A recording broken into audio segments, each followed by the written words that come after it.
Alrighty, we got another upgrade today.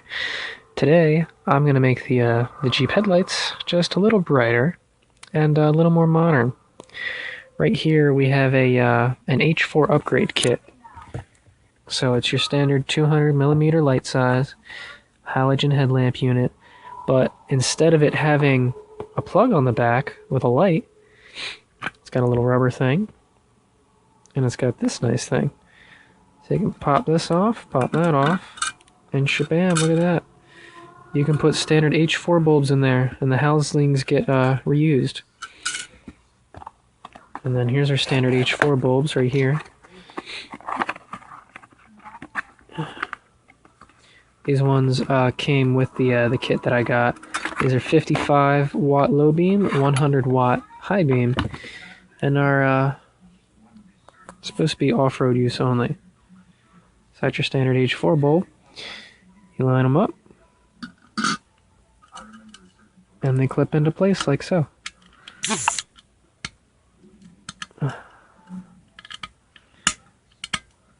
There. And then you put the dust cover over top. I guess this says up. Easy as pie.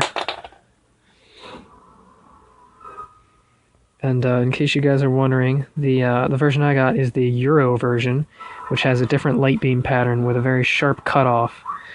And they're supposed to look very crisp in comparison to the dot headlights that are traditional in the US. So, this is supposed to be a direct swap. The H4 has the same pattern as the bulbs that are in there now. So, we'll take the old one out and put the new one in. So here we are. This is the stock headlight that I have in there right now. That's just a standard sealed beam light, I guess. And here's what the new one looks like. So it's a little more reflective. The glass is a little more clear, but not like completely clear. So it doesn't look weird. It looks pretty stock compared to the old one. So to remove these lights, you just take off the light bezel. 1 screw, 2 screw, which I'm missing, 3 and 4. The whole thing comes out, the light comes out, you swap them. Do that time. Okay, outer bezel comes off. You just slide the blinker light to the side, rotate it a little bit, and pull it down. And there we are. That's underneath. So we got a couple more screws to unscrew. 1, 2, 3. Maybe 4. I don't know. Okay, so here's the next part. This metal retaining frame right here. There's 2 screws in the bottom, 2 screws on the top. They come out, and then your light will come out. Disconnect it, and you're good to go. This right here is the adjustment on the back of the housing, so you adjust those bolts to change your angle.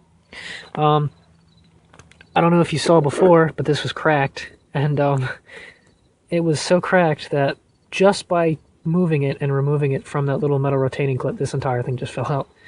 This whole bottom isn't even connected anymore. So, definitely a good time for a new one, but hey, you can see what the old one looks like. And just to show you guys, oh, I'm so sorry. Okay, here's the comparison of the backs right here. So, you know, the size is about the same. This one, the newer one, isn't as round and bulbous. It's a little more, not round. But the connectors on the top are the same. You still got your ground and your high beam and low beam positive. Same with here. I'm sorry, it goes like this. There. Don't freak out. They're the same. Okay, so now just the reverse of removal. Make sure that they go the right way, because if they're upside down, your light pattern's going to be upside down. So this guy just connects right back into there, and installation, yes.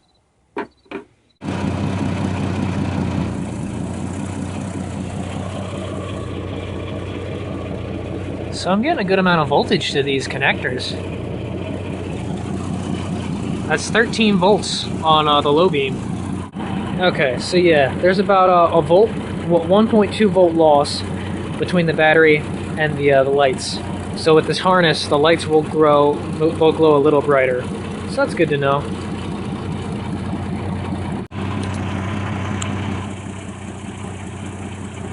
Alright, so the right side is the new bulb.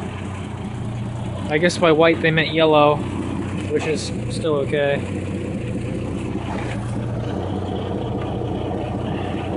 It wiggles a little bit. I'll have to figure out how to tighten it down a little more.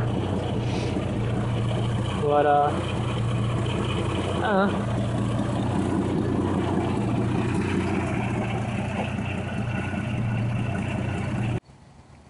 okay, so, here we are. The metal retaining bracket is installed on the light, and it sits on there.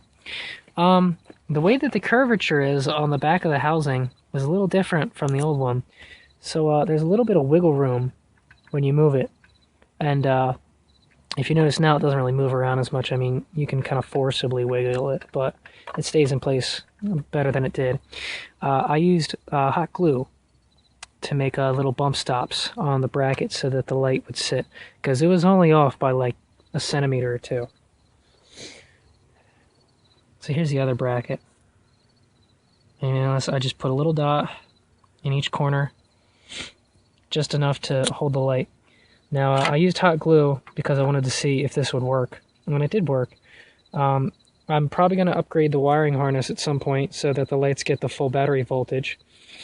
And if when I take the brackets off and the hot glue isn't there anymore, I'll use something, you know, more suited like silicone or epoxy or something. But this solves the problem for now. So just thought I'd share that.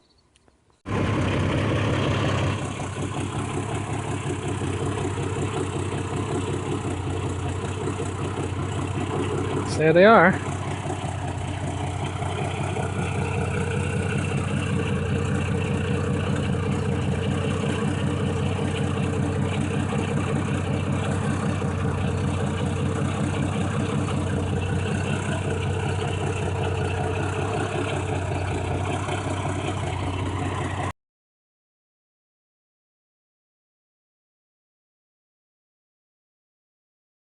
Or whatever.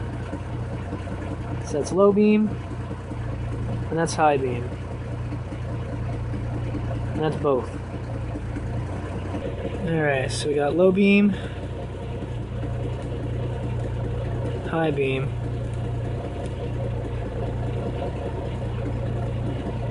both. It's got low beams, high beams, and both.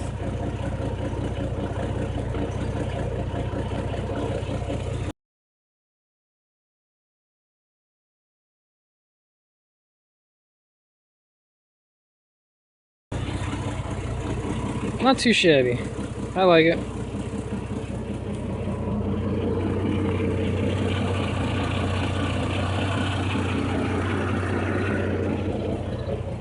Where's the old housings?